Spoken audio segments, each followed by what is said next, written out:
In the opening moments of X-Men: Days of Future Past, we witness the end of everything.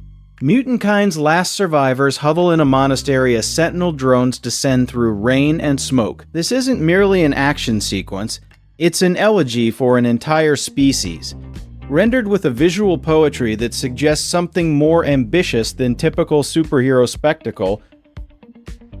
The film's central gambit emerges from this despair.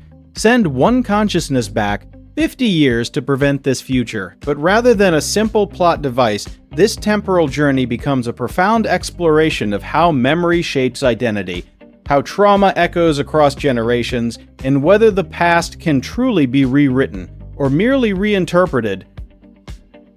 Bryan Singer's return to the franchise he launched in 2000 came with immense pressure.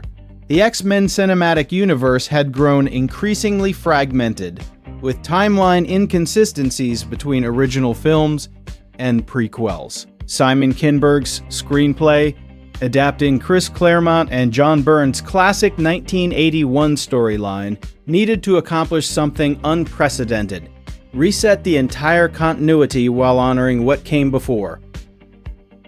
Production faced extraordinary challenges. The 1970s period setting required meticulous recreation of Washington, D.C., landmarks, with the White House lawn sequence alone taking weeks to prepare. Practical effects blended with CGI, particularly for the Sentinel designs. Future versions sleek and terrifying, 1973 prototypes clunky, but equally menacing. The film's $200 million budget represented Fox's largest investment in the franchise. Hugh Jackman's Wolverine serves as our temporal anchor, his healing factor providing the biological justification for consciousness transfer. Yet this narrative choice carries deeper significance. Wolverine alone possesses living memory of both eras, having appeared in every X-Men film. He becomes the franchise's embodied continuity, his pain the emotional through line, connecting disparate timelines. The 1973 sequences unfold with a distinct aesthetic sensibility. Production designer John Meyer embraced the era's textures. Wood paneling, polyester suits, rotary phones, creating a world that feels authentically lived in rather than nostalgic parody. This grounding in tangible reality makes the emerging mutant abilities feel more disruptive, more dangerous. Michael Fassbender's Magneto, imprisoned beneath the Pentagon, becomes the film's most potent metaphor. His cell, designed to neutralize his powers through non-metallic materials, represents society's attempt to contain difference through architecture. His escape, using metal particles in the guard's bloodstream, demonstrates how marginalized identities inevitably find expression, often in destructive ways. Jennifer Lawrence's Mystique undergoes perhaps the most significant transformation. No longer merely Magneto's accomplice or Xavier's lost love, she becomes the pivotal figure whose choice determines humanity's future. Her attempted assassination of Bolivar Trask represents mutant-kind's turn toward violent resistance, a path the film suggests leads inevitably to the Sentinel future. The film's thematic core resides in the contrasting philosophies of Xavier and Magneto, now given historical specificity through the Vietnam War context. Magneto sees the war's escalation as confirmation of humanity's inherent violence. Xavier clings to the era's fading idealism. Their debate transcends superhero conflict, touching on real-world questions about social change. Revolution versus reform, confrontation versus persuasion. Time travel mechanics typically create narrative paradoxes, but Days of Future Past uses them to explore psychological truths. Wolverine's memories of a future that may never exist mirror how trauma survivors carry phantom pains from events that shaped them. The film suggests our identities are composed not of what happened, but of what we remember happening, and how we integrate those memories. The Quicksilver sequence in the Pentagon kitchen has rightfully entered cinematic legend. Beyond its technical brilliance, the slow-motion choreography set to Jim Croce's Time in a Bottle, it represents the film's thematic essence, a mutant using his powers not for destruction, but for playful, creative problem-solving. In this brief moment, we glimpse the joyful coexistence the entire narrative strives toward. Sentinel robots function as more than antagonists.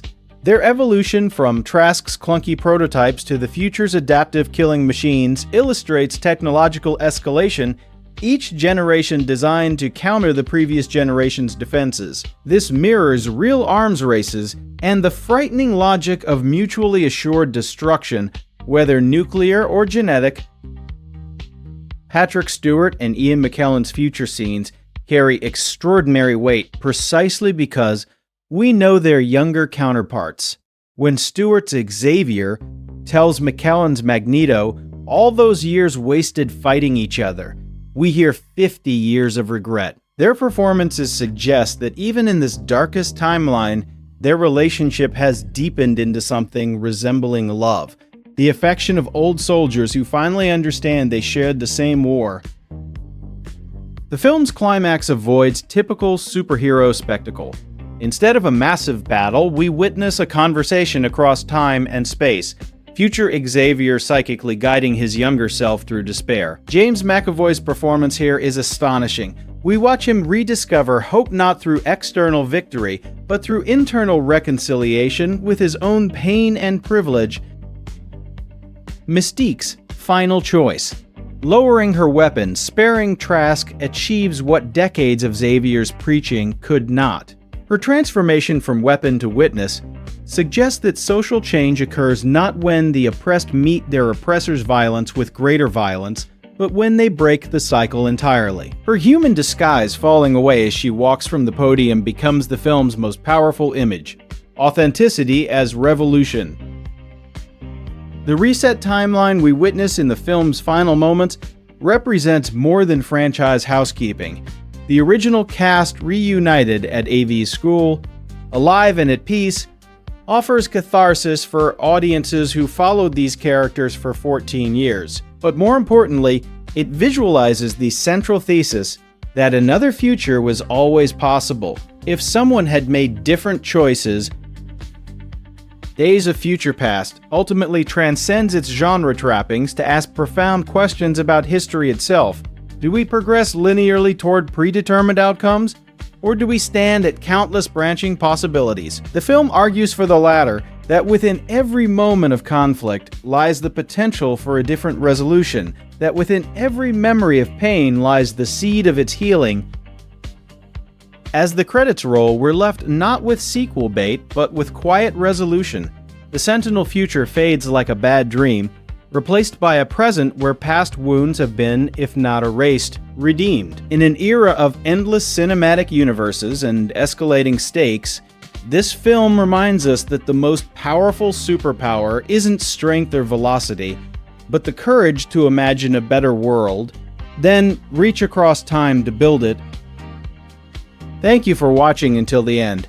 We pour our passion into every single video essay exploring the stories behind the movies we all love. If you stumbled upon this video by chance, there is a very high probability you might never see our channel again in your feed. So please take a moment to hit that subscribe button, leave a like, and ring the bell. We are actively growing this community of cinema lovers, and your support is what helps us make our content better and more insightful every single day.